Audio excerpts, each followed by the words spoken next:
You just realized your business needed to hire someone yesterday. How can you find amazing candidates fast? Easy. Just use Indeed. Stop struggling to get your job post seen on other job sites. With Indeed sponsored jobs, your post jumps to the top of the page for your relevant candidates, so you can reach the people you want faster. According to Indeed data, sponsored jobs posted directly on Indeed have 45% more applications than non-sponsored jobs. Don't wait any longer. Speed up your hiring right now with Indeed. And listeners of this show will get a $75 sponsored job credit to get your jobs more visibility at Indeed.com/kidsandfamily. Just go to Indeed.com/kidsandfamily right now and support our show by saying you heard about Indeed on this podcast.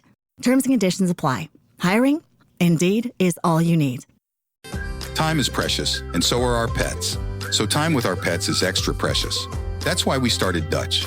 Dutch provides 24/7 access to licensed vets with unlimited virtual visits and follow-ups for up to 5 pets. You can message a vet at any time and schedule a video visit the same day. Our vets can even prescribe medication for many ailments, and shipping is always free. With Dutch, you'll get more time with your pets and year-round peace of mind when it comes to their vet care. Astonishing Legends Network.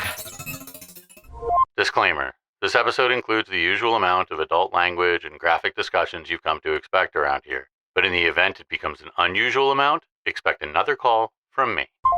Welcome back to Scared All the Time. I'm Chris Cullari. And I'm Ed Voccola. And this week, we're going to dig deeper into the fear of being buried alive. You might remember last week, if you haven't listened yet, go do that. We had the wonderful Anna Akana on with us to discuss being buried alive. Hell yeah. And with her, we covered the history of burial in general, why human beings are buried in the ground. We discussed the fear of being accidentally buried alive, and we discussed all the ways that science and medicine and doctors have tried to prevent such an awful fate. We touched on a few stories of people who were buried alive, but mostly stories of people who experienced it centuries ago. So this week, we're going to discuss a couple more modern stories of live burial, of which there are entirely too many, as well as the history of the only thing worse than being buried alive by accident, being buried alive on purpose. Sure. And you might think that that history would be fairly short, but no. It's long and varied and horrible, and we're going to get into all of it. So tuck yourself into a coffin, get comfortable, hit play, and let's get into Buried Alive Part 2. It'd be weird if they hadn't hit play yet, and we're hearing all of this. True. What are we? Scared. When are we? All the time. Join us. Join us. Join us. Now it is time for Scared All the Time. Hey everybody, welcome back to the show. We don't have too much housekeeping to kick off the episode. We're driving to Monster Fest as you listen to this, and our social feeds are probably filled with Monster Fest stuff, so you guys know the deal. But we did want to, as promised in one of the previous episodes, we wanted to highlight some 5-star reviews to encourage you guys to keep leaving 5-star reviews, because we know that you're out there, the 5-star lovers of this show, and we want to reward you for leaving a little message by sharing them with everybody who listens. So, Ed, would you like to kick us off with a 5-star review? Sure. Here's a 5-star review from Ad Rock. That's their username. Spooky and hilarious. Love the first episode. This is an older one, I guess. I laughed for realsies multiple times, which is difficult for anyone to make me do. Interesting and spooky content, too. Keep them coming, guys. 2 exclamation points. So thank you, Ad Rock, for the 5-star review. We will keep them coming. We will keep them coming. We have kept them coming. We will continue to keep them coming. I'd like to share a review from XCon GDC. Okay. A 5-star review that has me wondering what they mean. The headline for the review is "Touch my camera through the fence," and the review is "Keep feathering it, brother." Oh, hell yeah. So hell yeah, XCon GDC. We will feather your camera through the fence all day and all night. That sounds great. Whatever that's code for, let us know in the comments. But is that a joke we made, maybe? It could. Or something? It's so weird. It's so weird. I love it. Let's see here. I'm going to go to another old one, another oldie. This is from Linz McKins. Obsessed already, halfway into episode 1, and I am on my second solo cup of the Kool-Aid. Only disappointed that I have to wait for more episodes. These two are laugh out loud funny and highly relatable. Well, thanks, Linz. And then to make it so that people know we also get new ones, let's go to a new one that talks about more recent shit. Yeah. We didn't just have people review our first episode. Chompy Domps, June 20th, 2024, 5 stars, new favorite. I have listened to every episode so far, and I have even done re-listens. I love hearing the guys dive into a new fear each week, and I'm excited for future fears. Chompy Domps, we will not let you down. We might let you down. I don't. We definitely will let you down, but we will try not to let 100%. You down. All right, well, there we go. That's a couple 5-star reviews from that's been 5-star corner. 5-star corner. And we'll get right into the episode now. But yeah, keep leaving them. We'll keep reading them. Yeah, leave 5-star reviews. We'll read them on the show. We love you guys. We'll see some of you at Monster Fest. And here we go. Buried Alive Part 2. So, Ed, how have you been since we recorded our last episode? I've been thinking a lot about being buried alive, even more than I usually do. I haven't thought about it 1 second. I've been so busy, really, with all of the stuff we've been doing for premium and then getting the merch store figured out and also making a lot of the merch, beyond buttons. So I guess if I'm anything, I'm buried alive in work. Like, I'm buried in work at the moment. And by virtue of that, I've had no time to think about Buried Alive, the episode. Right. Well, that's fair. I have had more time to think about it because I've been writing this episode and reading lots of stories of more people who have been buried alive. So I guess I've been much more in it. I think after our discussion, I'm less afraid of being buried alive than I was because we had some fun with it. And because it does seem like it's pretty tough to be buried alive in the present day. Although not impossible. And I wonder, as with a number of the fears that we've talked about on this show, if this one is underreported. Because, like, as with some fears on this show, the people who the worst case scenario happens to, you would never know about. Like, eaten alive. People who have been eaten alive out in the middle of the woods aren't around to report that they've been eaten alive. And if their bodies aren't found, no one knows. Yeah. So I don't think we have accurate numbers for how many people have been buried alive because technically, with probably very few exceptions, we only know about the people who were almost buried alive. Like the people who woke up before the casket was closed. Sure. Hold on, they said. Yeah. There's got to be way more people who were buried alive that we have no idea about because they're still buried and very dead and suffered alone in silence, which is the real root, the real core of the fear. Although some people, we sounded like from the stories you told the last episode, some people, suffered not in silence and people were still like, fuck it. That person sucks. Leave them. Yeah. So, yeah, they'll never know that. That's true. There's going to be a lot more of people who were not suffering silently in this episode. Great. So while it's safe to say, I think, that medicine has advanced and we're much more sure that people are like dead, there are a lot of people, I think, out in the world who aren't necessarily getting the benefit of modern medicine, even in fairly modern countries, scientifically advanced first world countries, whatever. You still have overcrowded hospitals, overworked doctors, the constant churn of sick bodies in need of beds. So, like, mistakes can be made. Tests that should be carried out might not be carried out. Maybe they settle for 1 death test instead of 3. Sure. Like the ones that we talked about last week. Maybe they just swab your eyeball with a cotton ball, but they don't shoot ice water into your ass, or I don't remember what they all were. Well, everybody's busy. Everybody's got a budget. So, it's only so much more, almost so much we can do. Yeah, truly. I mean, come on. I also think it's important to recognize when we talk about the science of being buried alive or the science that saves you from being buried alive, I think it's important to note that the science of what it means to be dead has advanced a lot in the last couple of years. This is a different episode, I think, so I won't go too deeply into it. But the more that we study near-death experiences, the more gray areas we are starting to find between life and death. So what used to seem very binary. You're either dead or you're alive.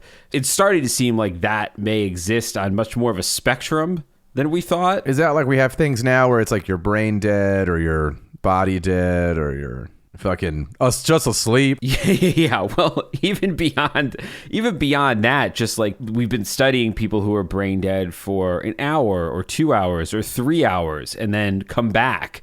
I suspect that in another 100 years or so, what we consider dead today, like dead enough to put in the ground, might seem kind of barbaric, actually. Wow. Like that we had, generations of people who were dead who people will look back and go, oh, you could have saved so many of them. I just watched a video on the internet that it was like suggested to me or something, or maybe someone sent it to me. I've got 3 or 4 friends. I'm sure you do. I'm sure everybody listening does. I only have 2 friends. Okay, though.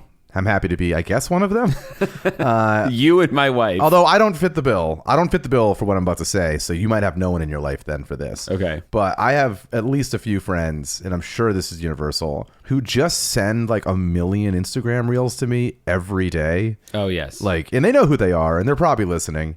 And I just get around to watching them when I get around to watching them. So I get stuff that I'm just like, what the fuck is this? So one of those was a video, I think, of a company. I did not research to see, I did not take the second step to be like, is this made up or is this real? But some company trying to sever people's heads and put them onto other bodies, onto fresh, hot, young bodies, donated bodies. Where it's like, oh, you got a body problem, I guess. Not a body problem, like a image. When you say hot, do you mean the body is still warm or attractive? I don't know how quickly you have to do the transfer. So maybe. Okay. I didn't watch far enough, but it was a pretty well made, at least Unreal Engine level CG of here's us removing your head. Here's the body that was donated, and then your head goes on here. And I'm like, okay. But do you then wake up walking around like a Frankenstein monster? Or is it now that everything's attached, we're going to freeze this until the rest of the science catches up? Right. And I only bring this up because you were like, maybe in the future we're letting people fucking die too quickly. We could have done more things. And so that the first thing my brain went to was that ridiculous video, which I'll include in the show notes if I can find it. Yeah. I mean, right. That's kind of where the science is advancing to. I guess I should say that I don't think people will view it as barbaric in the sense that we buried people alive who then were waking up and continuing to be alive. The people who we bury now who are brain dead or their hearts have stopped or they're physically dead, whatever, they are dead in the sense that if they get buried, they're not laying down there being like, oh, fuck, what? Oh, no, I got to get out of here. But I think the death on a spectrum in the sense that, once we call someone brain dead at the hospital, they're getting sent down to the morgue. Whereas in the future, whether through freezing or through other technology, we might be able to bring them back well after we think that they are gone. Wow. That seems like a huge waste of space, though. Let's just fucking get rid of people. I don't No. We've got enough people walking around. And don't get me wrong. Okay? Nothing speaks to the heart of Ed Voccola quite like why do today what you can put off till tomorrow. So I'm fine with freezing people until the technology is there.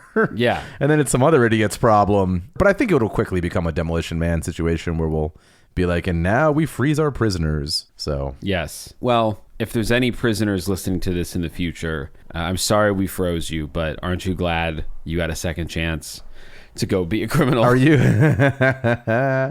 Do you think that we are part of corporal punishment in the future where they were like, hey, you can do 3 years of, reading any book you want or 6 months of listening to Scared all the time. What's a worse punishment? I hope so. I hope we're part of re-educating the troubled people of society in the future. Oh, you took that differently. I literally was like, I thought we were the punishment. It's like, you have to listen to Scared all the time. It's a joy to listen to us. I would think so. But I don't know how things have changed in the future. Maybe we're outlawed in the future.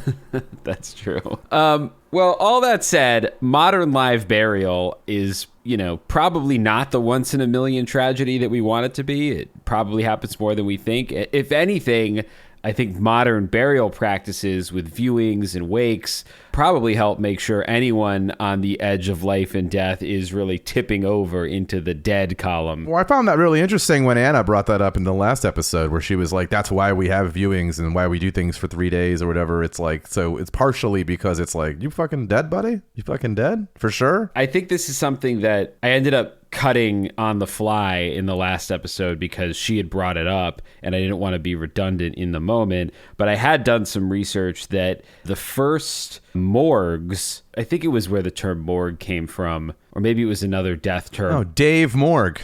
He opened it. They were opened as places where bodies would be laid out to see if they started to rot, to make sure that they weren't alive. Oh. So you'd lay people out in the morgue for 3, 4, 5 days. That room stinks. That room is stinky. Yeah, dude. But if someone had time, if somebody was just in a coma or asleep or whatever, they'd wake up. Or if they didn't wake up, somebody would be like, something's going on here because it's been a couple days and this body is not rotting. Oh, interesting. That's true too. That would be a telltale sign. But I also do like that it's just so smelly that people wake up like, oh, like it was so bad. Like, you know what I mean? It's like smelling salts. Yeah, that's probably why we have smelling. I think there's probably something going on in smelling salts beyond just being stinky. But if it was just stink-based technology, then yeah, if it just got so rancid in there that people woke up out of just, I can't sleep through this stink.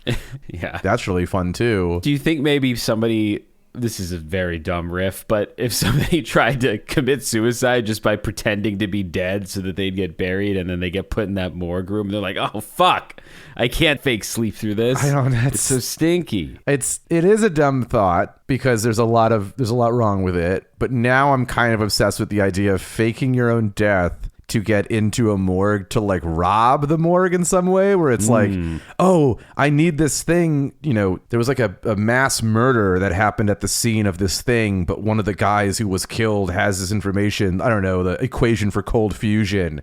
And so I need to pretend I'm dead because of the, I don't know, intense security at the morgue. Then once I'm in there, I can like get up and get the cold fusion thing out of their pocket. But that's just showing a lack of understanding story and how morgues work. Yeah. But I'm just saying, I just sold it, was what I'm getting at. I just sold it to Peacock. Yes. So can't wait for you guys to see it. It's called Morgue Heist. Speaking of great ideas, I was working on a project that you're aware of, that the world's not aware of, that had put me into some pretty interesting conversations with people, one of which I had mentioned in a previous episode about the Cool Ranch Dorito skull situation. That was the time period which I had to talk to a lot of people about this kind of stuff. But as part of the research, I didn't even know about it beforehand. Are you familiar with the body farms in this great country? Well, everywhere, really. I mean, they're everywhere. Yes. But like places where they just leave bodies. If people are unfamiliar, it's kind of disgusting and insane, but also really interesting, is they just leave bodies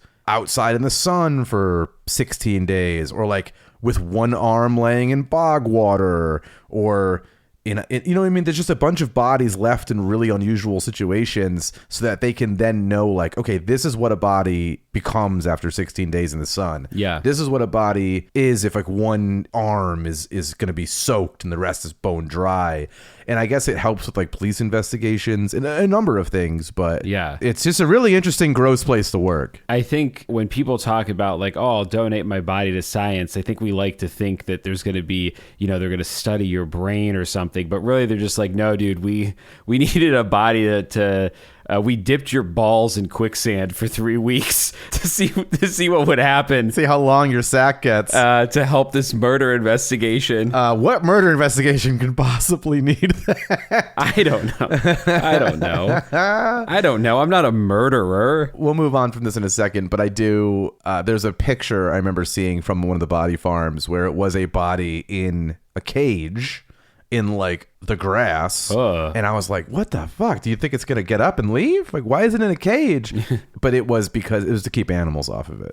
Yes. Because I guess even like crime scenes, they're like, oh, look at the way this body fell, it must have fallen out of a hot air balloon or whatever. It was like, no, the murder actually happened by this creek, but then animals dragged it a bunch of 20 feet, and now it's in a completely new position and stuff. And so that's part of the body farm stuff too, is to be like, okay, what's the evidence that a body's moved post-mortem and all this type of shit. Right. Anyway, we really got off topic, but I highly recommend no one look it up because it's super gross. Yeah. But it is interesting. Well, I think, where did we pivot off of that? Well, we were talking about stinky farts in the morgue. Stinky not farts farts, just bodies. Yeah, stinky farts of the Rue Morgue. So yeah, a lot of modern burial practices became popularized as a way of making sure that you were actually dead, including the embalming procedures that we use on dead bodies now to put you on display at the wake. I, at first, had made a joke in my research that, like, once they juice you with formaldehyde, you're dead. But, in fact, I found a historian named Michael Taylor who wrote in Louisiana History, the Journal of Louisiana Historical Association. He wrote that the common fear in the 19th century of being buried alive actually helped popularize the embalming procedure. So that's not where I thought this was going. I thought you were going to say that you actually wouldn't die from that somehow. I'm like, was that what Lance Armstrong was on embalming fluid to win all those races? No, well, there's a couple of stories. So one guy, this is something where the embalming procedure didn't really help. In 1837, a Catholic cardinal named Cardinal Somaglia. Stop it. That's their name? Somaglia. Somaglia. Oh, not at all. Not at all how I read it in my mind. No, I know. I know how you read it. You read it like Black Hawk Down. It might be Cardinal Somaglia if he's Italian. Maybe that G has a little oomph to it, but Somaglia. Sure. Well, this guy, he got sick. He passed out. They thought he died. He was an important church official, and in 1837, embalming was still somewhat new process. But preparations were begun immediately to embalm this guy because he was a big deal. But when the surgeon cut into his chest to start to do the embalming, he found that the cardinal's heart was still beating. Nope. Shortly. How asleep do you gotta be where you're sleeping through the chest cut? Well, moments later, the cardinal shot from his stupor, pushed the knife away, but his effort was to no avail. The chest incision did kill him. Sure. So his heart fell out. Yeah, embalming did him no favors. He just was cut open, and his last moments were like, oh my God. Oh, no, don't address God. He definitely let you just die for no reason. So. Yeah. I did, though, to your point, Ed, I was like, okay, so could a human survive being pumped full of formaldehyde? So I went to Google and I Googled, could a human survive being pumped full of formaldehyde? Now you're getting so many formaldehyde ads. I know, like at-home formaldehydization. The science is kind of unclear, although there's really not that much studied about it because I don't think it's probably that common of a thing. But I did find at least one woman in Russia who claimed to have survived being pumped full of formalin, which is a solution containing formaldehyde. Now, Dr. Lewis Nelson, who is the chairman of emergency medicine at Rutgers Medical School, says that formalin in the body is, quote, very dangerous to all living tissues and would disrupt the function of nearly every living organ. If somebody were to be pumped full of formaldehyde, Nelson told the website Live Science that the outcome of death is, quote, fully predictable. So Dr. Nelson feels like this woman's probably full of shit. Wow. She might have lied, or maybe she was confused about what she was pumped full of. I hope the headline was, she formaldehyde.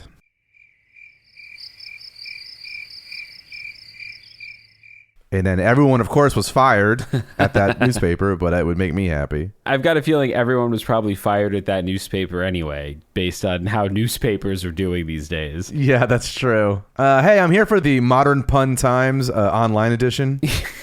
Less successful sister site to The Onion, the modern Pun Times. So just to double check all this, I consulted an article on howstuffworks.com titled, What If You Drank Embalming Fluid? God. I don't know why there's an article about this, actually. This is what happens. Drinking or otherwise being exposed to embalming fluid can impact your health severely, leading to bronchitis, destroyed body tissue, damaged throat and lungs, brain damage, impaired coordination, inflammation, and more. According to howstuffworks.com, drinking 1 ounce of formalin can kill an adult. Mm-hmm. Formalin in of itself is made up of water, menthol, and 37% formaldehyde. So formalin, which is what this woman said she drank, or I'm sorry, she didn't drink it, that she was accidentally pumped full of in the hospital, is only 37% formaldehyde. Morticians fill corpses with 30 gallons of a solution that is 50% formaldehyde.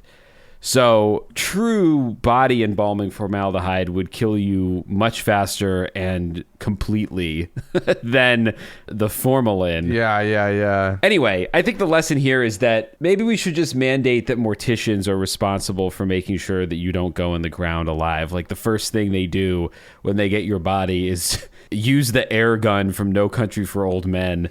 Oh shit. Just putting down people and cows. I mean, honestly, I would take it as like a box on my driver's license, like check here to be an organ donor, check here to get a 6-inch bolt to the brain before we bury you. Just make sure before you accidentally embalm me alive, which is probably a whole other episode. I don't know if anyone other than that cardinal has ever been embalmed alive, but that's gotta suck. I mean, you wouldn't know. Unless they woke up mid-embalming, I guess, which they probably would. And anyone who did it is keeping that till their own burial. Like, I don't think anyone's like, so quick question. I know I just started here, but, like, I don't think they're telling anybody that they accidentally embalmed someone alive. Yeah, probably not.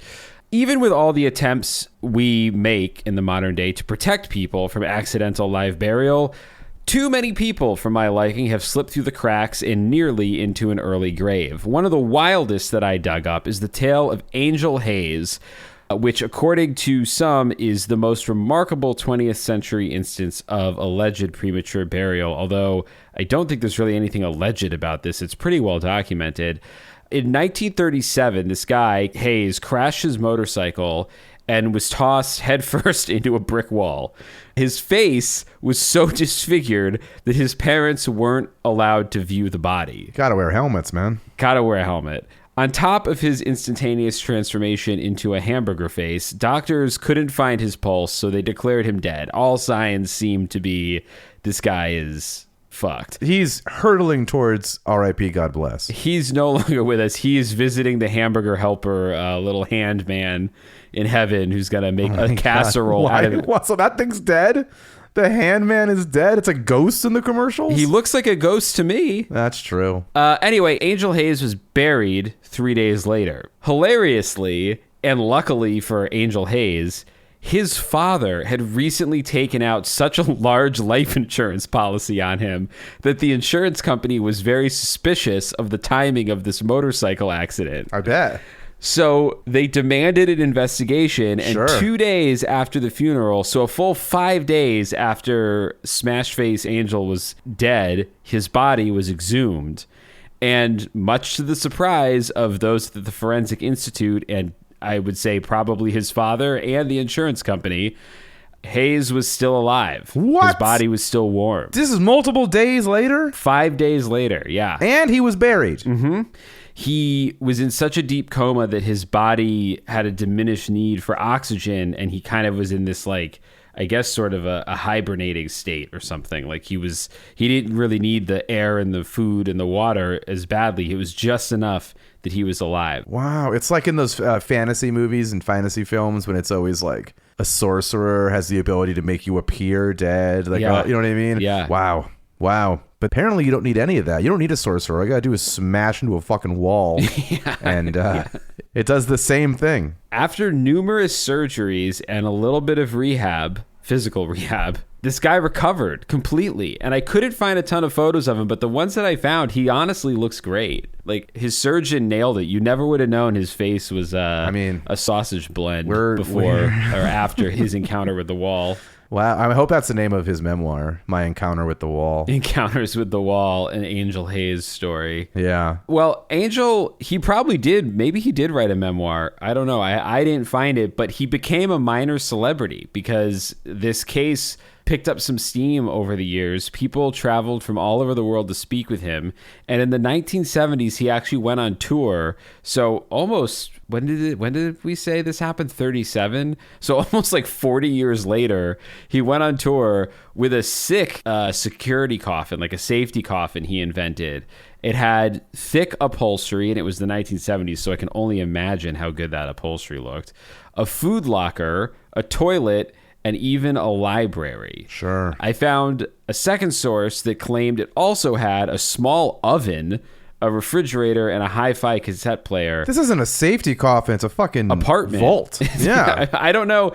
I feel like it's dangerous enough to leave your oven on in a house. If something goes wrong with it in your coffin, you're fucked twice as fast. Well, no one will know. He demonstrated the power of this coffin at least twice, being buried in it once for 30 hours and once for 48 hours. I mean, yeah, I could spend 48 hours. His coffin sounds nicer than most apartments I lived in. Yeah. I'd be like, yeah, what do you need, a week? Week and a half? I can get some work done. Yeah, no roommates. Yeah, nothing but books and things I can make in the oven. It's great. You live alone. You don't have your dad taking out large insurance policies on you days before you mysteriously get in a motorcycle accident. Yeah. The one day he's like, Dad, where's my helmet? I can't find my helmet and I'm late. And the dad's like holding it behind him and he's like, I don't know, son. Yeah. Must have left it somewhere. I'm suspicious of that story. I mean, no one ever elaborated on like how much of a coincidence that was, but it does seem, I feel like his dad was trying to get away with something.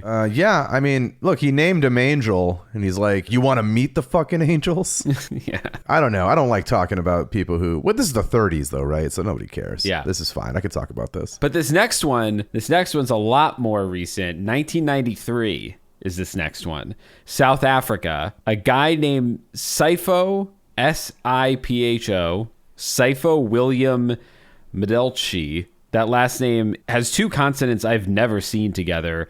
Mdletsze. It doesn't sound like they were born on the continent of Africa or like that family originally. So no. I'm sure it's like, was it the South Africa? It's all like Dutch people and shit. Yeah. Or whatever. English and Dutch. Yeah. And in 1993. Oh, I'm sure he was a monstrous piece of shit. So let's hear about how he almost died. Well, I don't know anything about Sipho William Medelchi's politics or participation in what was surely at the time an apartheid state. But he got in a car accident. And was able to afford a pretty primo coffin with those blood diamond profits. Yeah.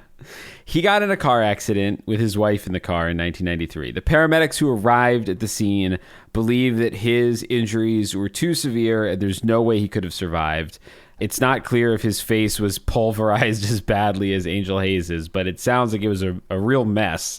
His wife survived the crash with significant injuries, but they took her to the hospital. And meanwhile, Sipho was showing no signs of life. So they took him straight to the morgue, where he spent 2 days in a cold, locked cabinet before he came back to life.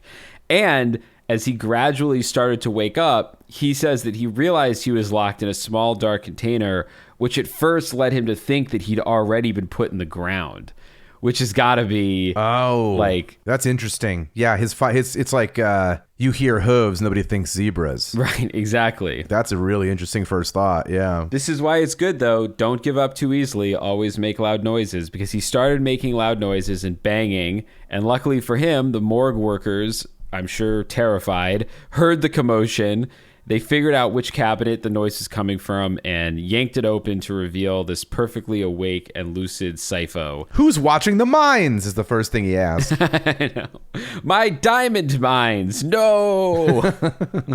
Oh, sorry, we declared you dead. Your wife took the diamond mine. Well, the wife... So get this, according to this story, and this seems like an exaggeration on behalf of a tabloid or something, but he apparently was obviously thrilled that he was alive. And the first thing he wanted to do was go visit his wife. Oh, that's nice. And according to this news report, I don't know, maybe she wasn't notified that he was alive or what, but when he knocked on her door, she screamed and refused to let him in because she believed he was a zombie. Or a fairy, an Irish fairy. Yeah, I in a way, I guess that kind of makes sense, but I feel like that's what I mean. I think it's an exaggeration, because if your ex-husband, who you thought was dead, knocked on the door and was alive, I don't know that your first thought would be like, he's conquered death. Yeah. He must be a supernatural creature. Also, it's been 3 days. Yeah. It's been 3 days. Not that long. Yeah, it's not like he showed up Like, you're still doing the paperwork. Right. You're still getting the funeral ready and stuff. Yeah, exactly. I mean, it's the amount of time that's like, oh, I guess they told me he was dead and he wasn't. Not like, get the fuck away from me. Yeah. He did say immediately brains and nothing else, which was very confusing. Yeah,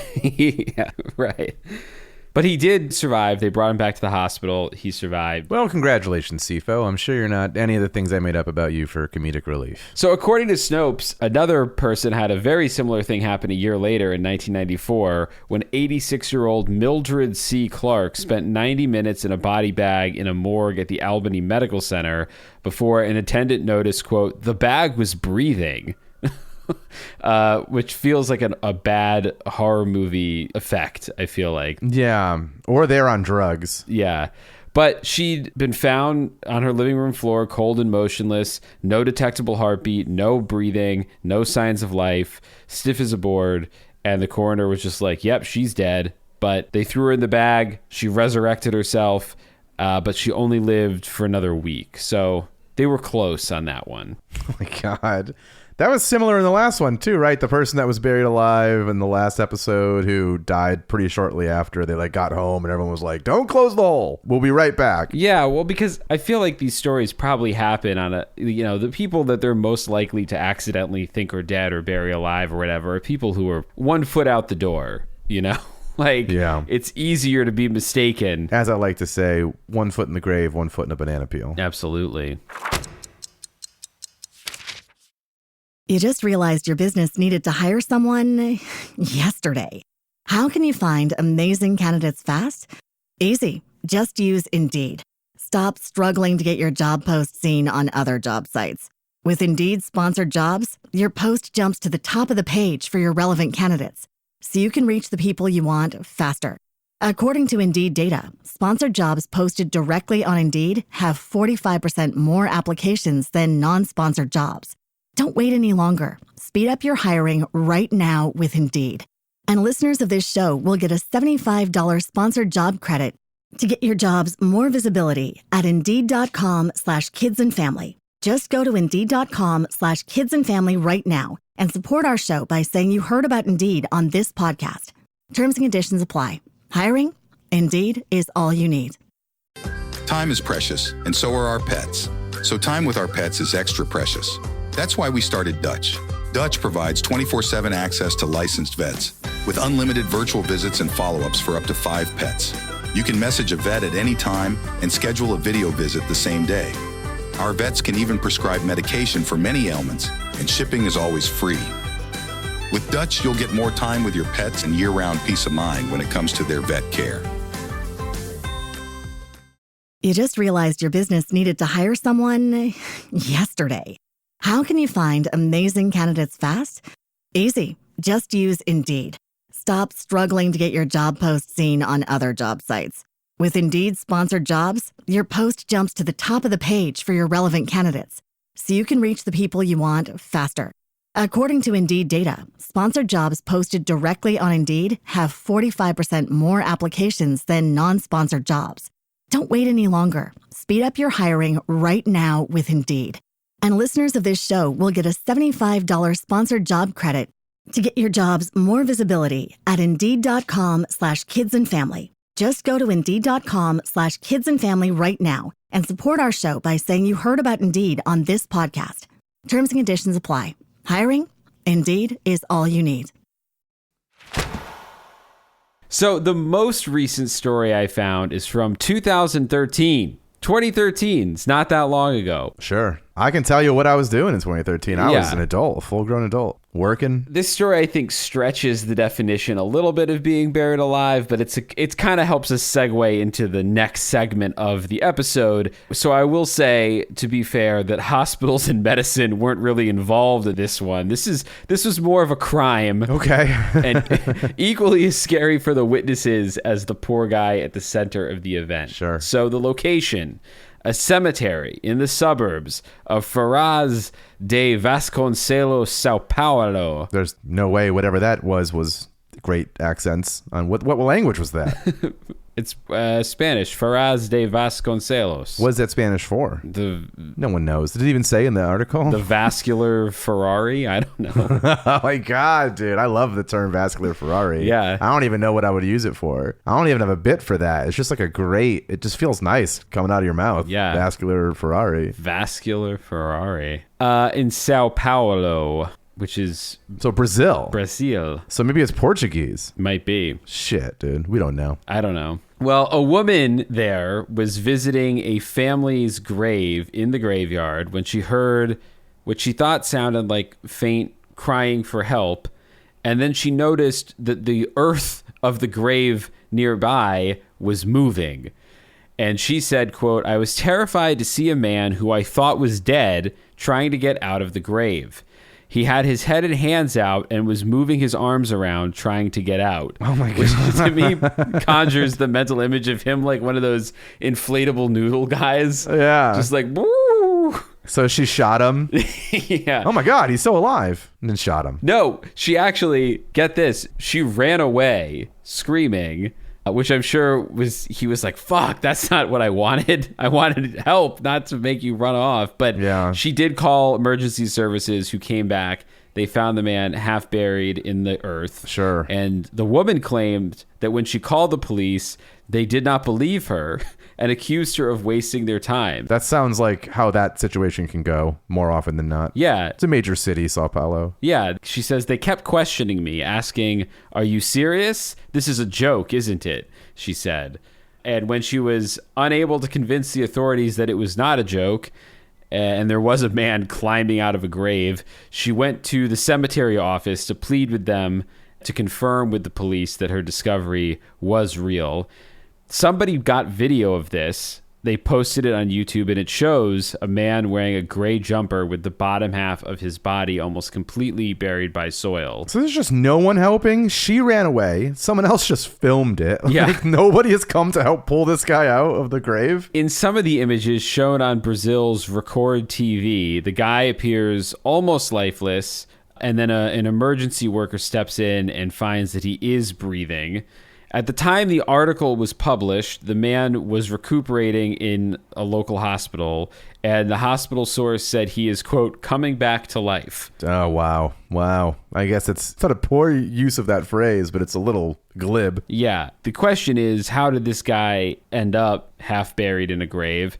Police said that they believe the man to be a former city hall worker who was involved in a fight in another part of the city where he was badly beaten by his attackers until he passed out and then taken to the cemetery by his assailants, where it's believed they threw him into an empty grave and partially filled it with earth. Now he's in a weirdly deep, shallow grave. Yeah. Wow. Do you think Record TV in Brazil is like they are America's Funniest Home Videos? Like there's just nothing graceful about the entire story. Like no one helped him. Someone filmed him. Now a whole country's laughing at him, being like they put like some music over it. And yeah. Just him like they called him on the Worm Man or something stupid. And yeah. It's fucking just the saddest story. Stories from your friends next door. They never told. Dumped a guy in a shallow grave, and what is this song? That's the America's Funniest Home Videos song. Oh my God, it has a theme. Stories from your friends next door that they never told. You could be a star tonight, so let that camera roll. I don't know if we're gonna get sued for singing all that. It's the red, white, and blue. All the funny things you do. We're gonna get sued. America. I have to bleep a bunch of this. Boop, boop, doop, boop. Wow. You know, the guy who created that show graduated from our college. Vin DeBona? Yeah. I know his name, and I know he created that show. See, you said the guy who created that show, and synapses fired in my brain, and I was able to move a bunch of boxes in my memory compartment. Yeah. What the hell is that Stephen King book? Duddits? Oh. Dreamcatcher. Yeah. I was able to move a bunch of boxes in my Dreamcatcher memory department, and I was like, yeah, Vin DeBona, know that name. You sang probably an illegal amount of that song, and not a single synapse fired Like, I don't know that song at all. That's crazy. Well, if Vindabona comes after us... You made it up. You're gaslighting me. You're no, fucking that's gaslighting the song. me, dude. Because I wasn't allowed to watch a lot of TV growing up, but Friday nights at my Nona's house when we had pizza night, we would watch TV, and America's Funniest Home Videos was always on pizza night, so I watched a lot of that show. Wow. It wasn't part of TGIF, though, was it? No, I think it was... What network was that on? I don't know. I was off watching TGIF like an American hero.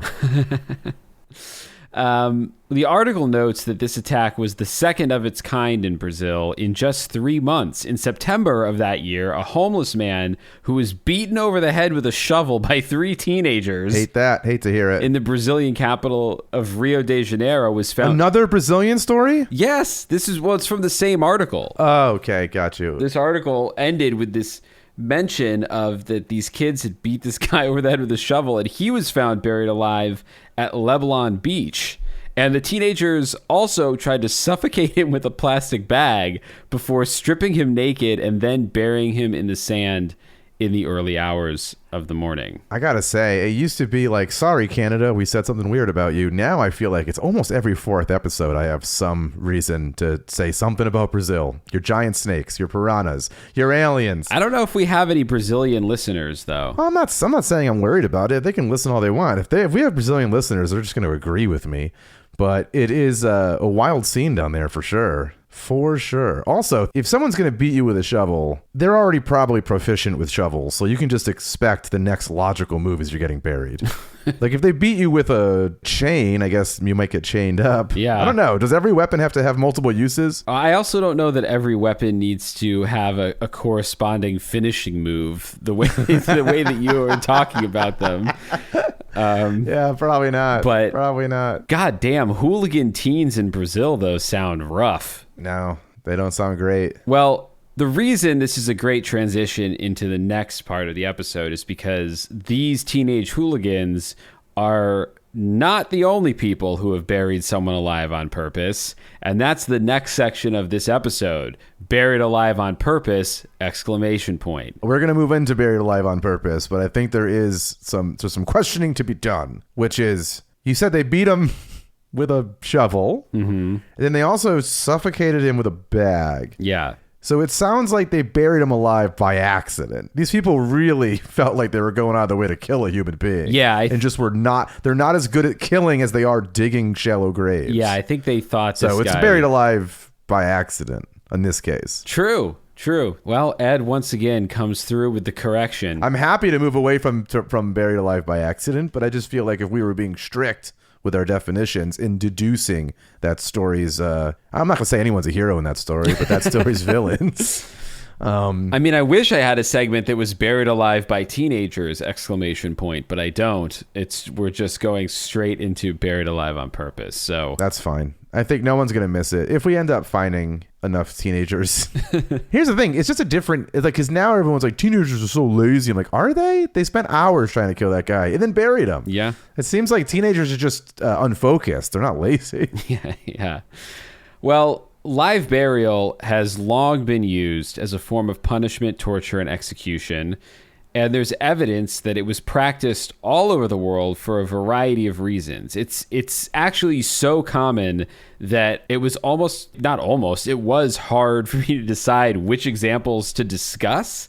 There's more buried alive on purpose stories than buried alive by accident stories, by far. But I think it's maybe not as scary because it feels a little bit less relevant because it's not something that is practiced very often today, the way that live burial by accident can happen to us now today. Yeah. But man, humans love this shit. One of the earliest live burials on record, although the record is in some question, but one of the earliest live burials on record was carried out by the first emperor of a unified China. During this emperor's reign, books and texts deemed to be subversive were burned, and 460 Confucian scholars were reportedly buried alive in 212 BC. So this ancient. Wow, yeah. And we do have texts documenting this event, but modern scholars are doubtful that it happened exactly as recorded because the author of the account was an official of the Han Dynasty. So they feel like the scholar or the author of this text was probably, as they would say, throwing shade on the first emperor and portraying him as unfavorably as possible. All right, makes sense. But also, wasn't there an emperor of China who buried like the terracotta army or whatever? Like they've unsurfaced. It was like a bunch of statues, like a full army of statues, like underground. So I think they're just all about burying. The terracotta army, I think, was more of like we've buried an emperor and now we've put these terracotta warriors here to protect him. Whereas this was just like, fuck you. Yeah. This was we're throwing you in the ground. You're subversive. No, I don't like that. I don't like that stuff. It might be coming back, that kind of mentality all over the world, but I don't love it. The Germans, it may not surprise you at all. No, I shouldn't talk shit on Germans, but the Germans had a brutal form of live burial that was recorded in the historian Tacitus's work. Sure. Tacitus. Tacitus. TGIF's work. Tacitus. Yeah. The Germans had a brutal form of live burial recorded in the historian Tacitus's work, Germania. Sure. Here come the letters. He reported that the ancient Germans thought that crime should be exposed, whereas infamy should be buried out of sight. So traitors and thieves would be hung, but people guilty of dishonorable or shameful vices like cowardice would be buried alive. Interesting. And the way that they buried people alive, I don't know why this one feels so awful to me. A boo box? No. A boo box from fucking... Where's that in the fear tier? That's something I think about once a year. The boo box is way up there. That's a children's film. It's a children's film. Yes. In case people don't know, I'm not going to get into it, but go back and rewatch Hook. Go back and watch Steven Spielberg's Hook. It's got one of the more vile punishments I've ever seen in anything in it. Yeah. All right, moving on. You were saying? Well, in this case, this is almost as bad as the boo box. The victim or the person who is being punished would be tied to a wicker frame, then pushed face down into the mud and buried. Well, you're not alive for long then. I mean, you're going to suffocate. Yeah. But I don't know, just something about that, being tied to a frame and then turned to face down and just like smushed into gross mud and suffocating is in some ways almost worse. Yeah, I mean, it's not dissimilar from like dunking witches, it's just any of this like face down suffocation stuff is not a vibe. Not a vibe. Burying people alive was also an ancient Persian custom, which they practiced in order to be blessed by the gods. So they suffocate you in a big rug? Not quite. Or maybe, I don't know. I shouldn't say. Maybe there was a Persian who did that. But in the book Histories, Herodotus wrote, in this case, is referring to Xerxes and his troops, marched into the 9 ways of the Adonian to the bridges and found the banks of the Strymon united by a bridge. But being informed that this place was called by the name of the 9 ways, they buried alive so many in it, so many sons and daughters of inhabitants. It is a Persian custom to bury people alive, for I have heard that Emestris, wife of Xerxes, having grown old, caused 14 children of the best families in Persia to be buried alive, to show her gratitude to the god who is said to be beneath the earth. So... Oh, what? So basically they used the earth. They were making mailboxes, essentially. They were shipping these people in sacrifice down to where their god lived? I guess. I mean, the syntax of that quote from Histories is a little rocky. It's a little Alta Vista, if you ask me, yeah. Wait, what? What do you mean it's Alta Vista? I always consider Alta Vista, I mean, I don't want to, lose out on a huge Alta Vista sponsorship deal, but I always think of Alta Vista as like the first place I remember on the internet where you would translate things, and I just always associate it with like bad translations. I gotcha. Because it's like early internet translating, like before Google Translate and all that shit. But isn't Xerxes the king they're fighting in 300? Yes, I believe so. I'm glad those Spartans put a stop to his burying ways. I actually don't remember the end of the film. Did they succeed?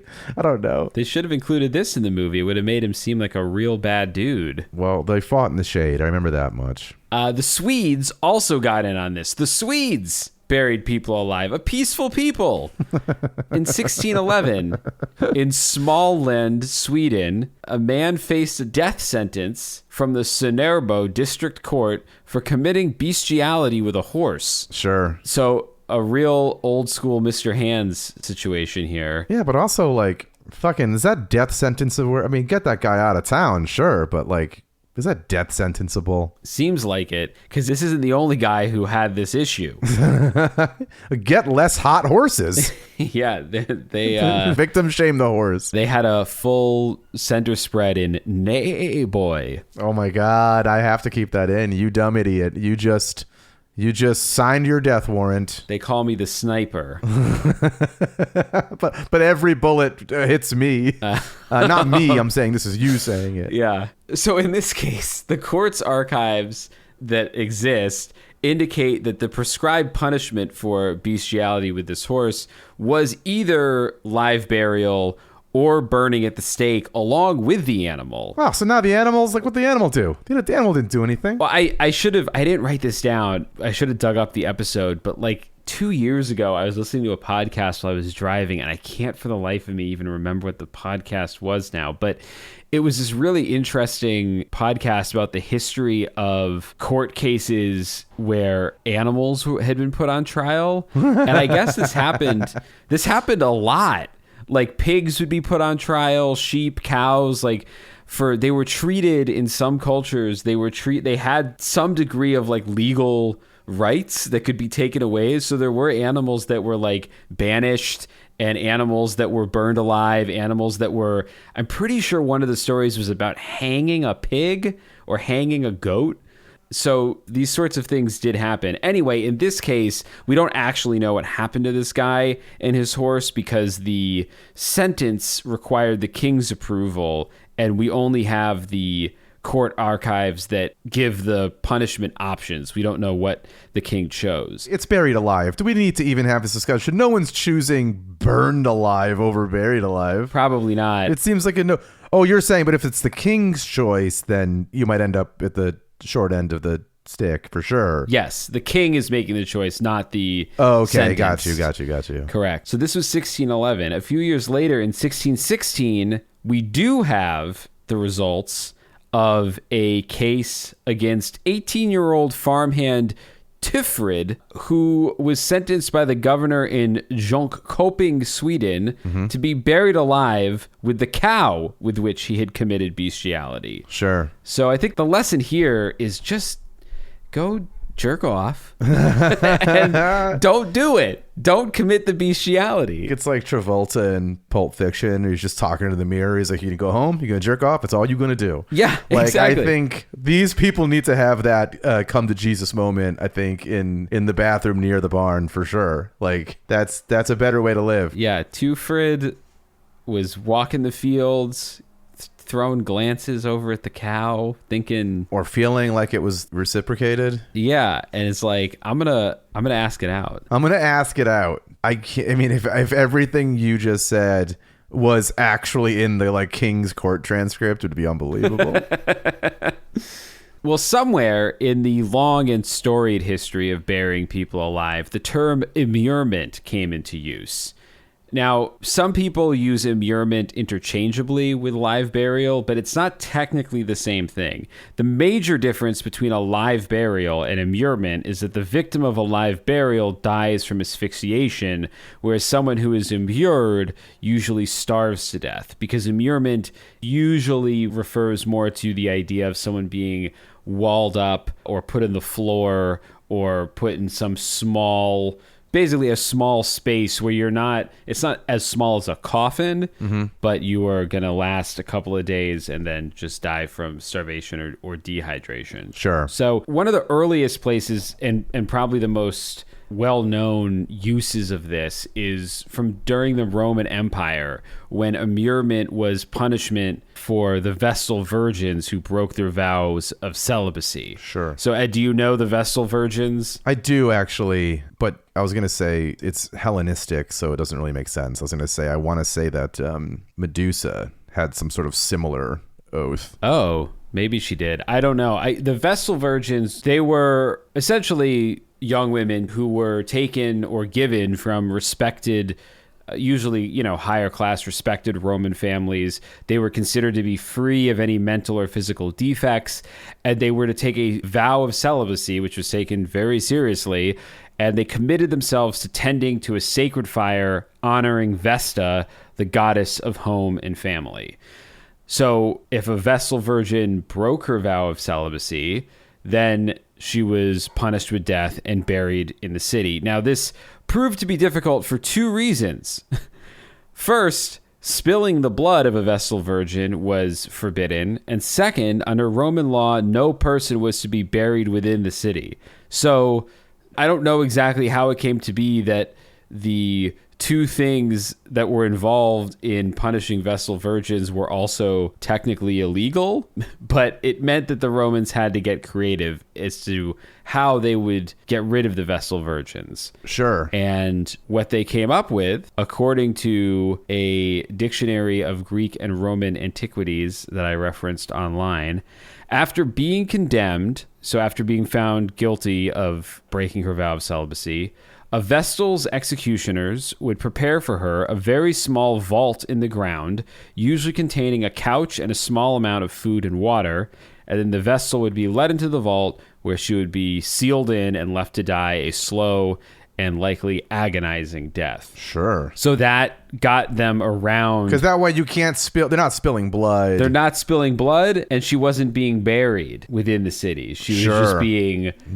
restrained within the city. It's like Batman Begins. He's like, I can't kill you, but I also don't have to save you. Man, I kind of feel like, I guess Batman hasn't taken a vow of celibacy, but he's such a sexless character that I feel like he sort of did. Yeah. I mean, he doesn't have a time. He's fighting crime all day and night, basically. Yeah. I did see a very funny picture online, I think somewhere during like the Snyderverse thing, where somebody posted there was like a Catwoman sex scene with Batman that somebody had posted. I don't remember why. And I was like, oh, damn. It was very graphic. It was a comic book? I believe so, yeah. I mean, the Tom King run with Batman, he definitely, like, they were a couple for sure, but I didn't read it all, so I couldn't tell you if, how much of what you saw was fan fiction or or from the pages of a DC comic book. Yeah, it absolutely could have been fan fiction. I don't know. But I do just, Batman and Superman both, even though they have relationships, I guess, they always seem so... Yeah, Superman's a Boy Scout, same thing. He's kind of a sexless dude. He's an alien, though, so, it's kind of, what are the rules on that? But that's not why we're here. We're not here to talk about the sex lives of superheroes. That's a totally different episode. We're not here to talk about Batman's dick. We're here to talk about... Although, I have that issue where they showed Batman's dick. It does have wings. No. They showed his dick a couple years ago in an issue, and it was recalled. And then they ended up re-releasing the book in this series. I think it was called Batman Damned. It was like a large format book, and they showed his dick in a panel, and then they were like, you know what, we're gonna correct that because we're getting a lot of crazy news articles. How's he looking? Was our boy hung? I'm not gonna get into it. Okay, all right. I mean, it doesn't help that they had to release it in a large format edition.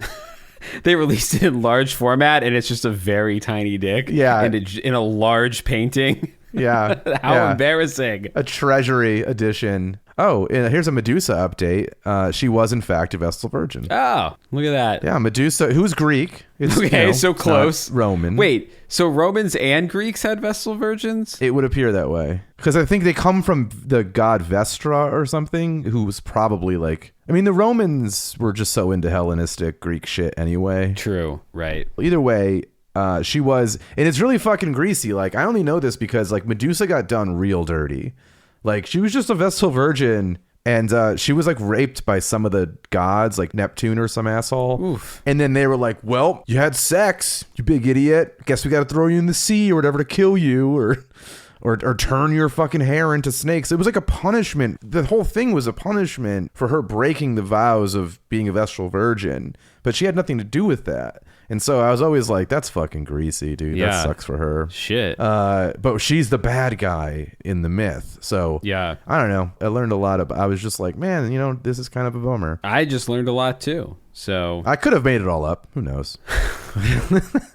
Well, something that isn't made up is that punishments of a similar manner were also handed down in the Middle Ages by the Roman Catholic Church to nuns or monks who broke their vows of chastity or expressed heretical ideas. Tracks. Definitely tracks. Unlike the Virgin Vestals, or Vestal Virgins, these shamed nuns and monks were to be sealed in a tomb not to die within days, but to live out a longer life in complete isolation.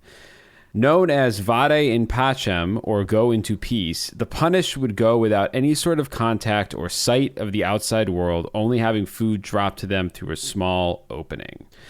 There were also a not insignificant number of monks and nuns who chose immurement as a lifestyle. These were known as anchorites, someone who, for religious reasons, withdraws from secular society to be able to lead a prayer-oriented or Eucharist-focused life. So kind of like hermits, Okay. Except they were required to take a vow. This is kind of interesting and weird. I don't really know why they were required to do this, but they were required to take a vow of stability of place.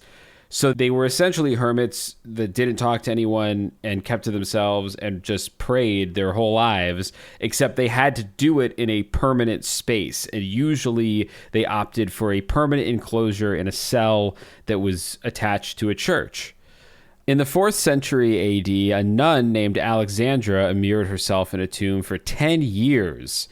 And St. Jerome spoke of one follower who spent his entire life in a cistern, consuming no more than 5 figs a day. Whole life meaning, like, as a baby, they were put into a cistern? I mean, I assume entire life after the point that they chose to do this, not entire life of, like, shot out of mom into a cistern. What do you mean you dropped my baby in a cistern? Oh, no. I'm sure they'll be fine. Yeah, we locked that little shit in there. The only thing we can get in the hole, besides your baby, was some Bibles. We didn't want it to grow up into a hooligan hitting people with a shovel, so... Yeah, that kid's got shovel hands. We better get the good Lord's word down there fast. Curb this. Sometimes these anchorites could be visited, and you could receive spiritual advice through a little window in the cell, which I mean, I guess it was a different time. I don't know that I'd want to take advice, spiritual or otherwise, from a person who's like, I live in a cistern. I eat no more than 5 figs a day. And here's what I think you should do with your life. Yeah. It's also funny that it's like, that's their advice for everything. It's like, hey, you know, I want to get a promotion at work, but the only way to kind of get noticed is if I go around this other employee. You know, what do you think I should do? It's like, move to a cistern, eat 4 ounces of fucking air a day. Yeah. And it was like, really? That's what you're... Oh, yeah, that's definitely how to get out of this situation. Another person comes. It was like, hey, I'm really interested in my partner, and I'm thinking about asking him to marry me, but I'm concerned that, you know, I don't make enough, whatever. It's like, cistern, bro. Yeah. You got a cistern on this one. I'm trying to mend my relationship with my parents. Interesting. So do you have access to a small hole in the ground and grass? This is gonna suck. Well, no, that's the thing is I live with my parents in their cistern, so that's what's deteriorating our relationship. I need to move out of a cistern for this to really, I think, work. And the guy's like, I don't know how to help you. I don't know why anyone would leave a cistern. I'd watch at least a couple episodes of a sitcom called Cistern about 2 twin sisters who live in a cistern. Oh my God, we gotta get those cistern. How'd you get those cisterns? You're talking about Sister with Tia and Tamara? Yeah. But now they live in a cistern. In the Middle Ages, and they offer spiritual advice. Yeah, I wonder if there was I didn't watch, I think it went a bunch of seasons, but I'd be very unlikely if there was a time travel episode where they were like, in that very special episode, they have to live in a cistern. Very unlikely. And it was one of those things where they had to like share a room probably, and the parents were like, it's fine, you can share a room. And they're like, I don't want to share a room with my sister. And then through some weird thing, they get transported back to the Middle Ages and have to live in a cistern together, so that when they get back to the present day, they were like, we don't know what we were thinking, Mom, we'll share a room this week. And the mom's like, I wonder what got into them. they seem completely fine with this now. Yeah. And then whatever small Sabrina the Teenage Witch cat like winks to the camera. Like, yeah, the girls think it's a dream, but then when they go to get in bed, there's dirt and hay under the covers. Yeah. Shit, dude. It writes itself, man. And that was a time period you could write that episode. Absolutely. And be like congratulated for it. And have a house from it. Yeah, you'd buy a house from writing that episode. It would fucking be nominated for something. We're not bitter at all. Anyway, not a lot, but some of these anchorite bodies have been found in buildings or were found over the ages in buildings in churches and basements and stuff, because even if pirates or looters were pillaging their towns, some of these anchorites would refuse to leave because they felt that their souls would be damned for spiritual dereliction. So they would just get burned to death in whatever, back room of a church that they were in. Sure. Because they figured they'd at least go to heaven. But that's not the only reason immured bodies are sometimes found in the walls of buildings. Throughout parts of Europe, medieval folk songs attest to the use of immurement as a human sacrifice to remedy problems in a construction project or to bestow it with strength.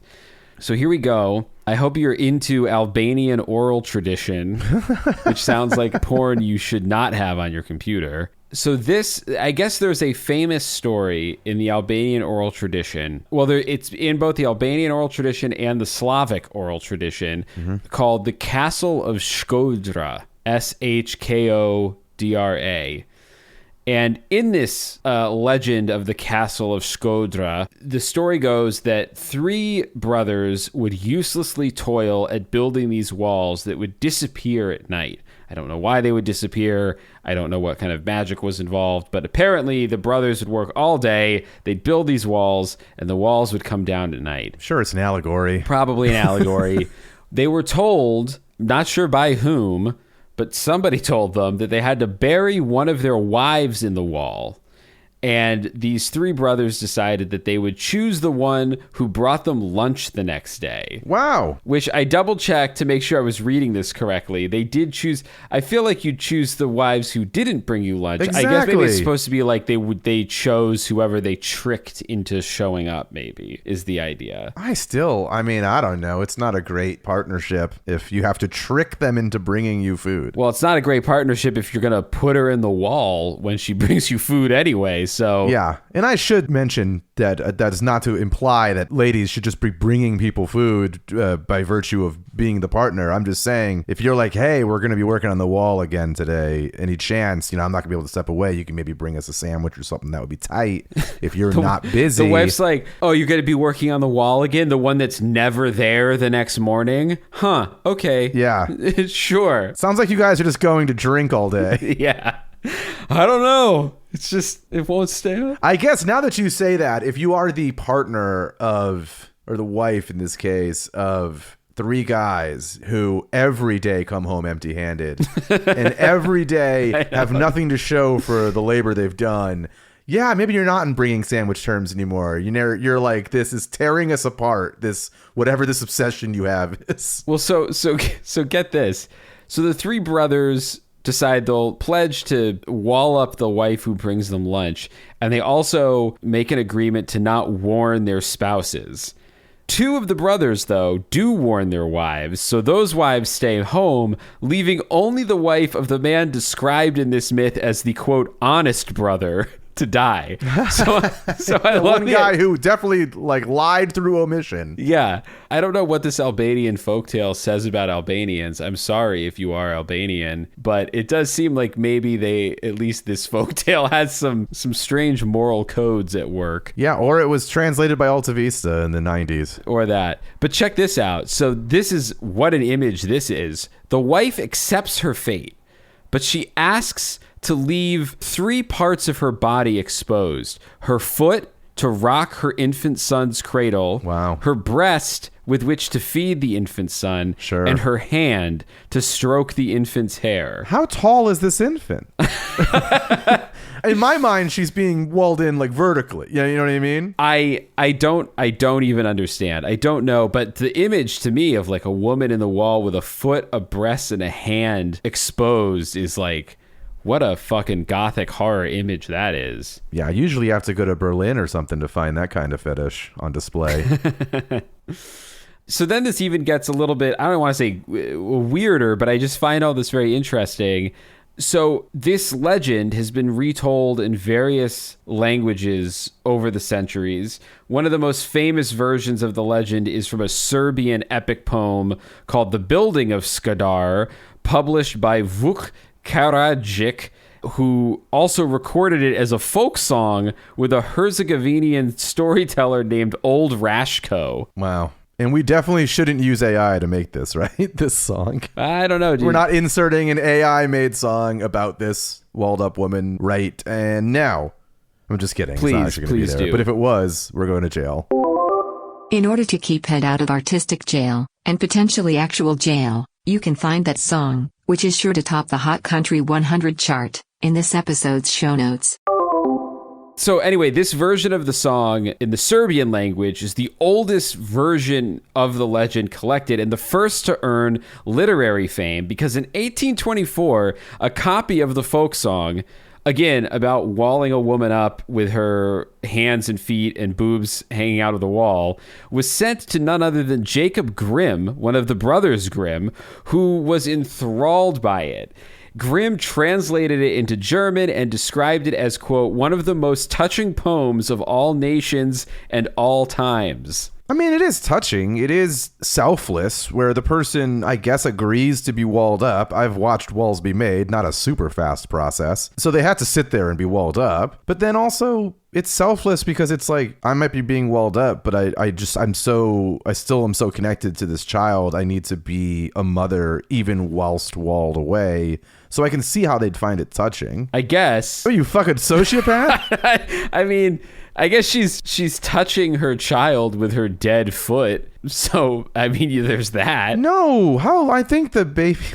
I think there's a version of this where she's just walled away for a while. And everything's still working. Sure. And the baby's eating. All right. Well, the baby's being rocked. Let's contact. It's not like she walled away and instantly died. She's got air. There's a hole. There's 3 holes in the wall. Sure. She could probably catch stuff with her hands in there, eat it, catch a rat. Either way, I don't think this one's getting turned into a Disney movie anytime soon. Although I'd love to see them try. It could have been turned into do you remember when like Disney actually had like other movies that were trying to go up against it? Like you'd have All Dogs Go to Heaven.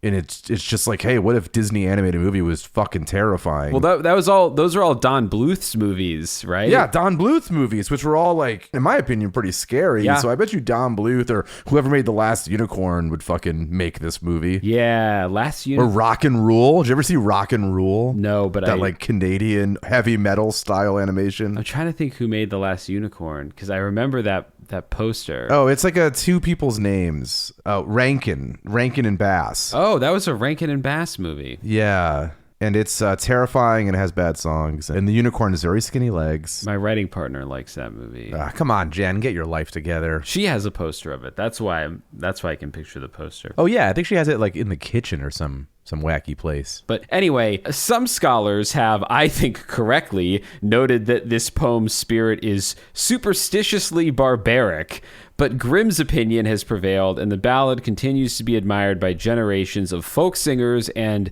ballad scholars. Ballad scholars? I didn't even know that was a job. But it does sound like a group of people who would love the AI song that you can find in our show notes right now. Hit the show notes for this. I don't know the terms and conditions on this shit, so just go check out the show notes and hear this song and tell all the ballad scholars you know to go check it out.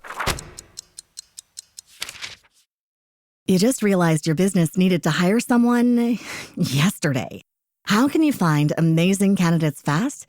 Easy. Just use Indeed. Stop struggling to get your job post seen on other job sites. With Indeed sponsored jobs, your post jumps to the top of the page for your relevant candidates, so you can reach the people you want faster. According to Indeed data, sponsored jobs posted directly on Indeed have 45% more applications than non-sponsored jobs. Don't wait any longer. Speed up your hiring right now with Indeed.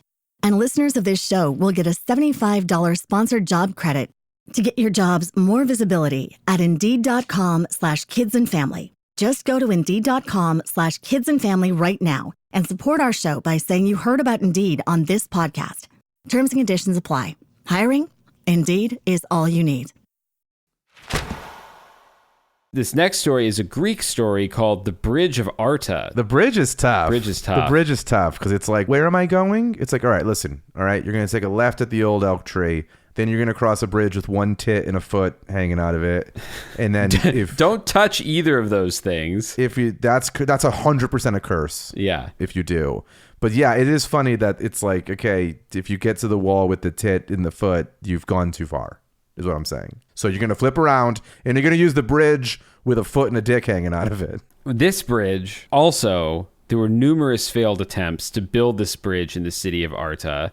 A team of skilled builders toiled away, only to find their work demolished over and over again.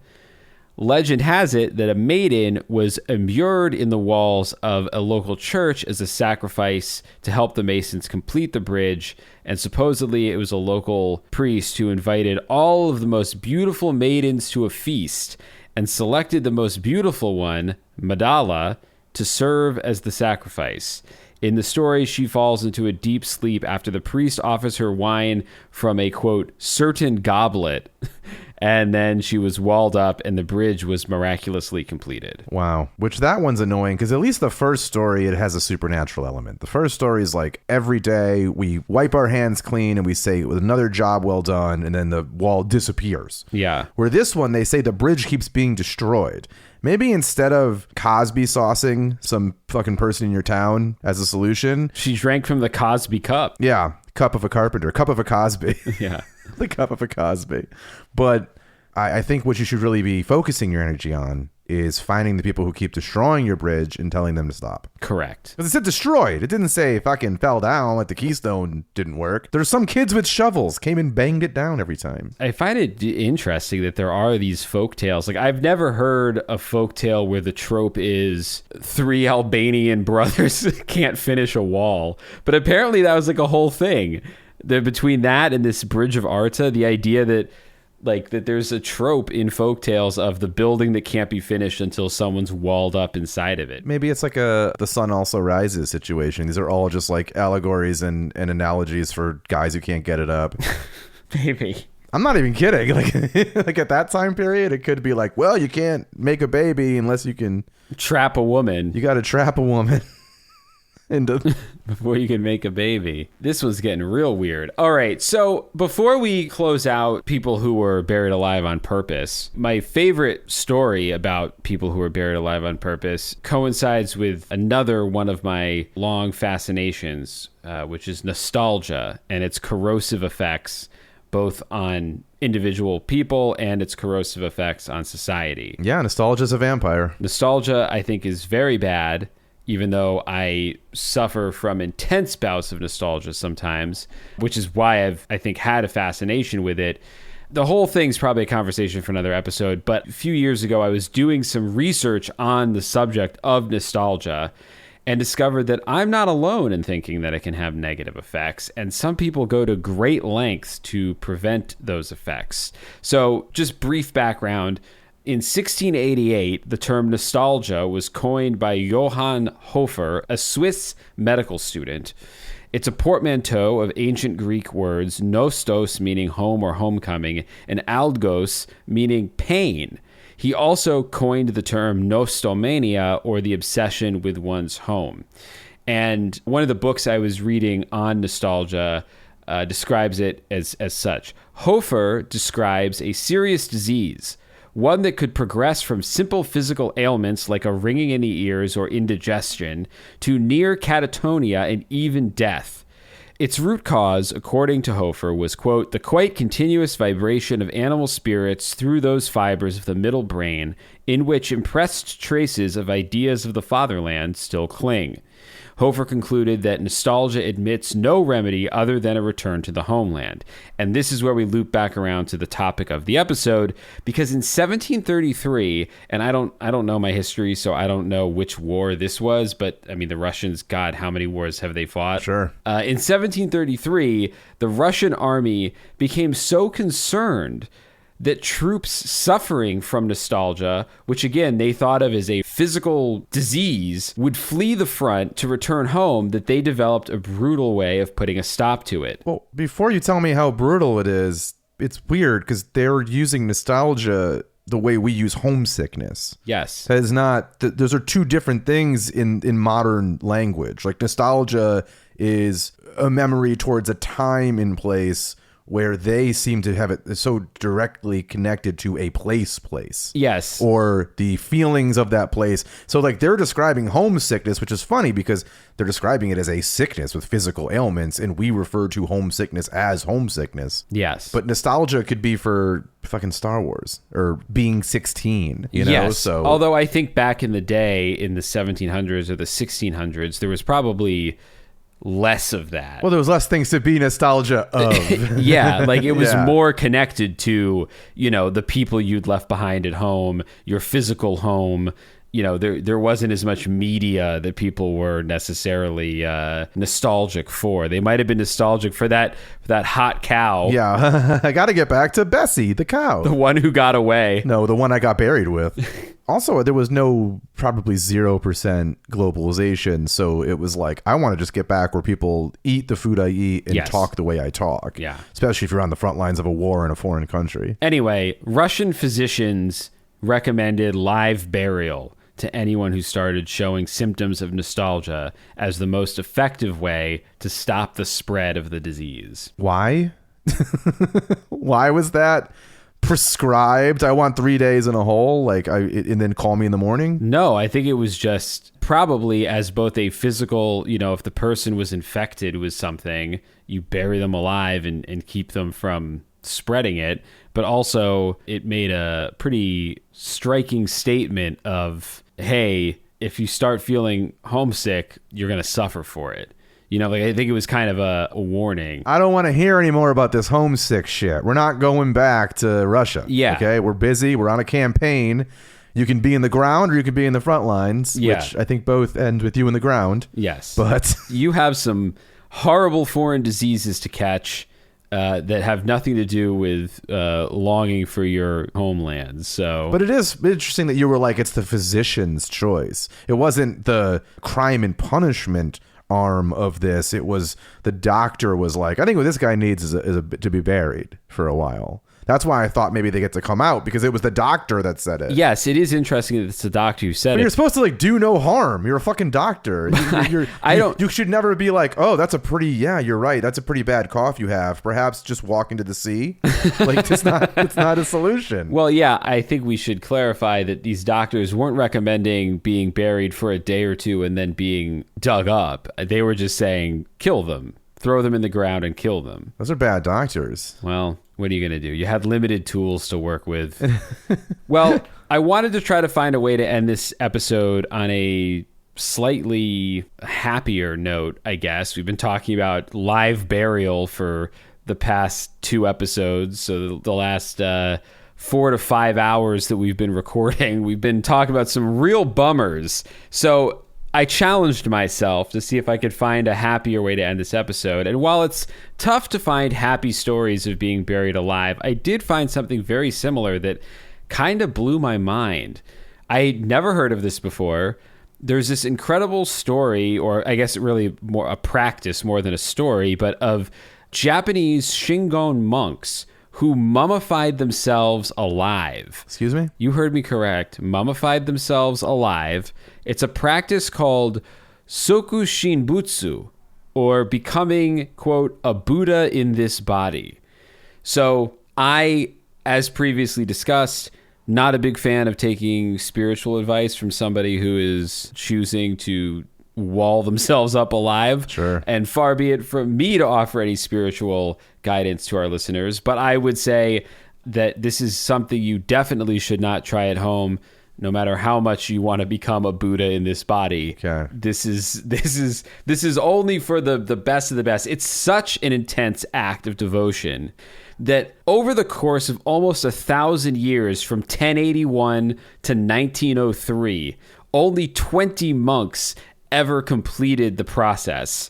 And according to records, the first guy who tried it in 1081 failed. So this is not something to be undertaken lightly. Wow. And you said this was going to be a lighthearted story, that we had been talking about too many dark, sad things. It's dark and weird, but I didn't say lighthearted. I said happier, because monks who this was an act of extreme religious devotion. It was undertaken willingly.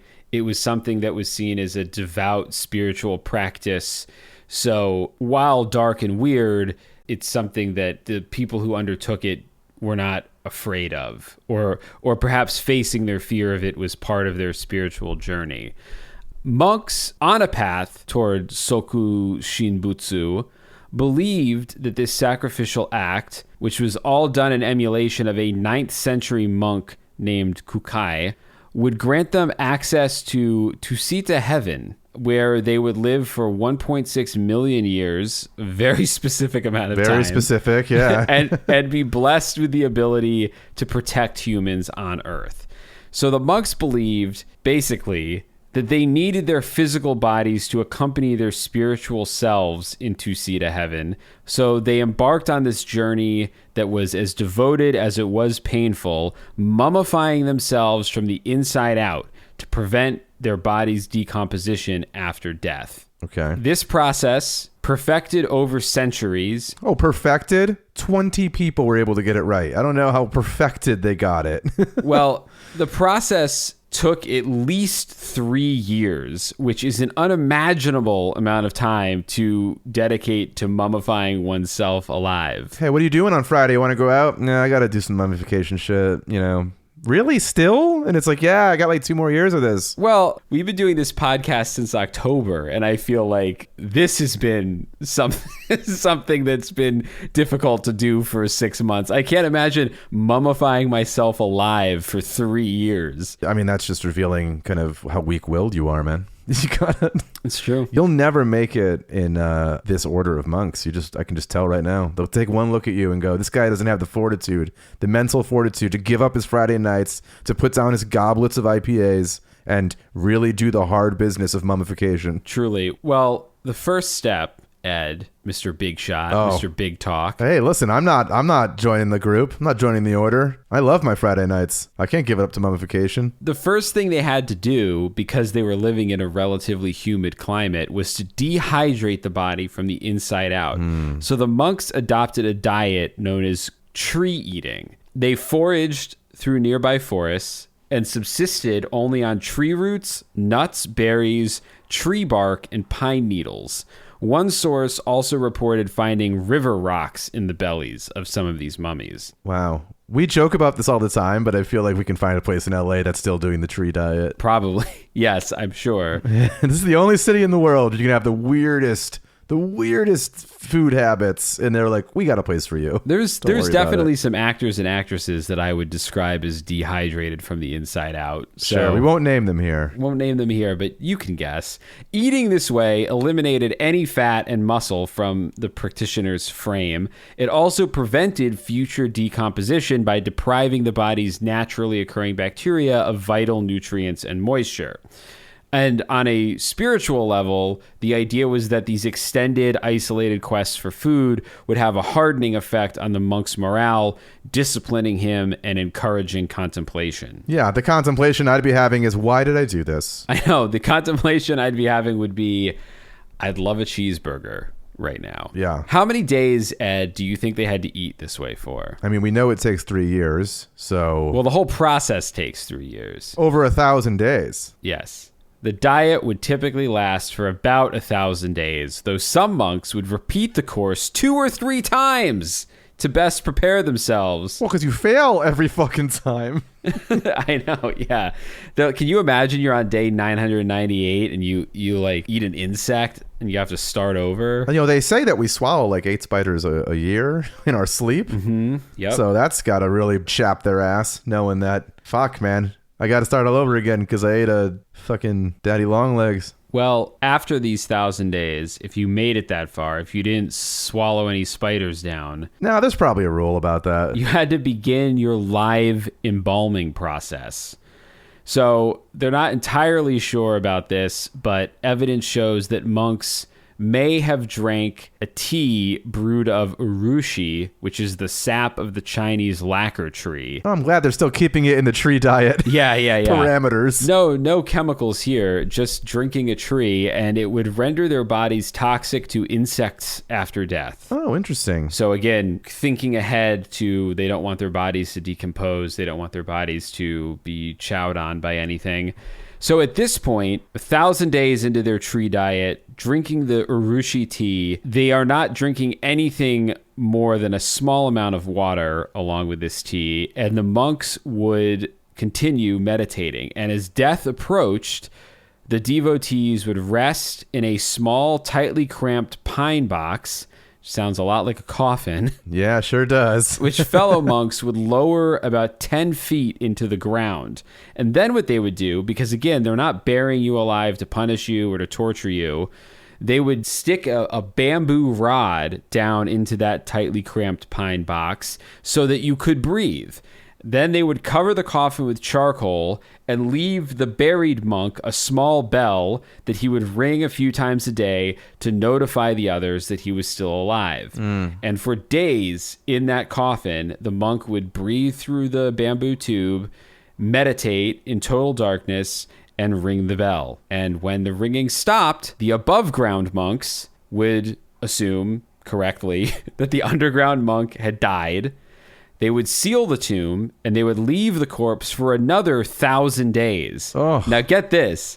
This is the kind of fucked up part. After unearthing the coffin, the other monks would inspect the body for signs of decay.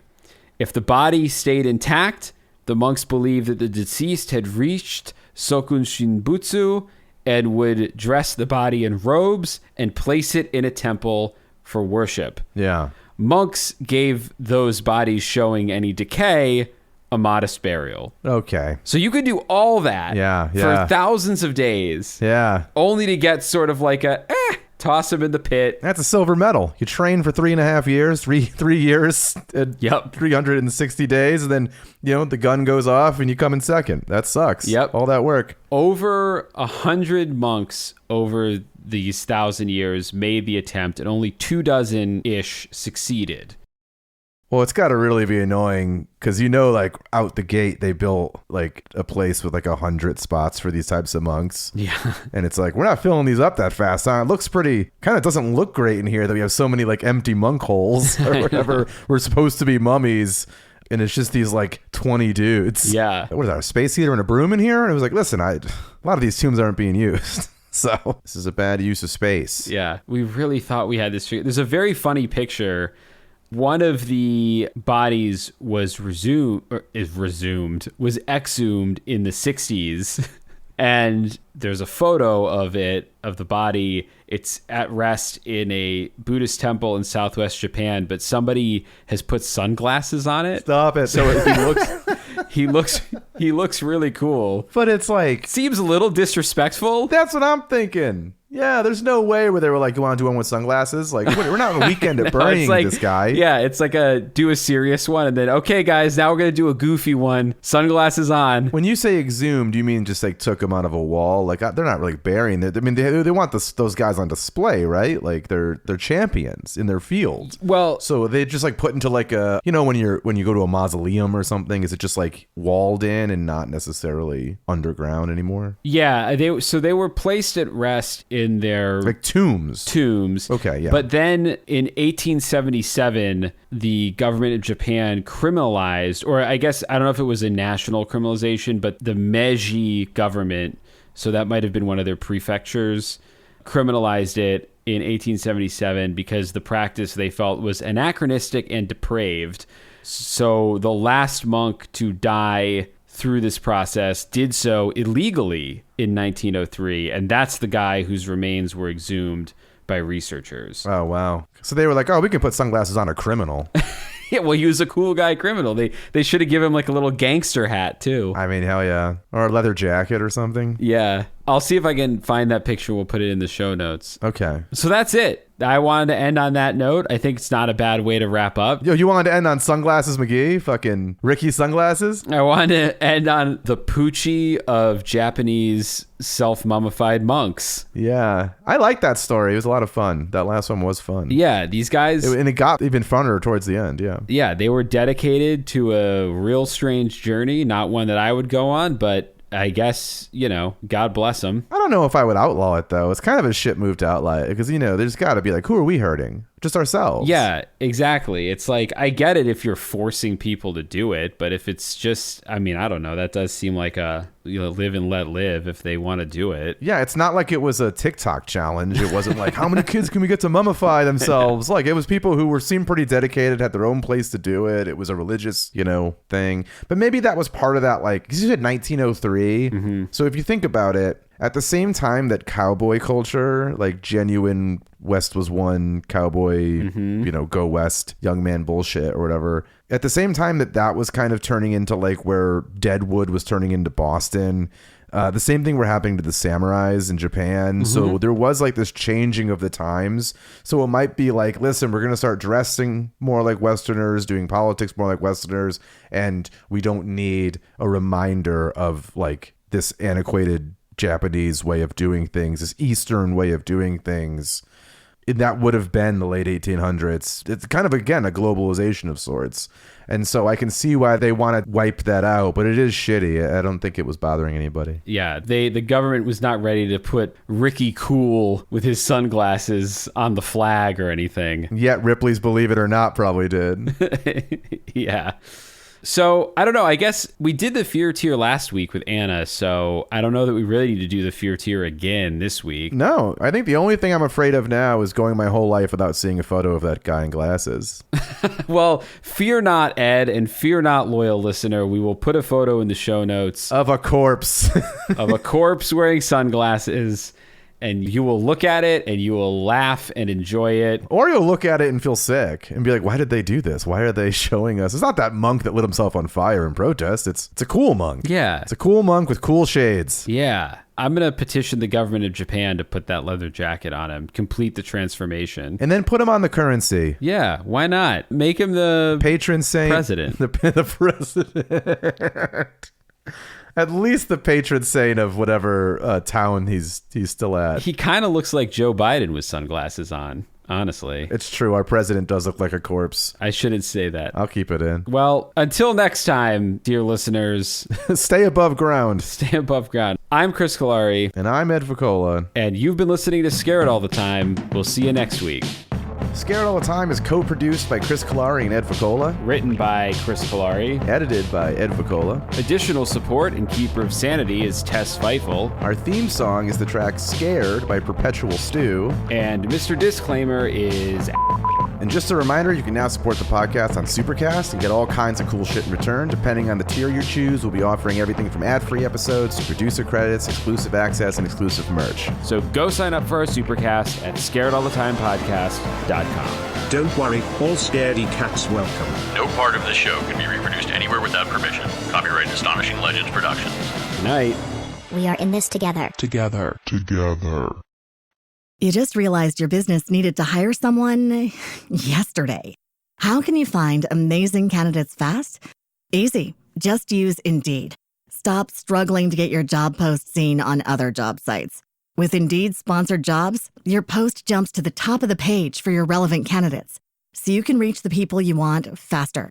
According to Indeed data, sponsored jobs posted directly on Indeed have 45% more applications than non-sponsored jobs. Don't wait any longer. Speed up your hiring right now with Indeed. And listeners of this show will get a $75 sponsored job credit to get your jobs more visibility at Indeed.com/kidsandfamily. Just go to Indeed.com/kidsandfamily right now and support our show by saying you heard about Indeed on this podcast. Terms and conditions apply. Hiring? Indeed is all you need.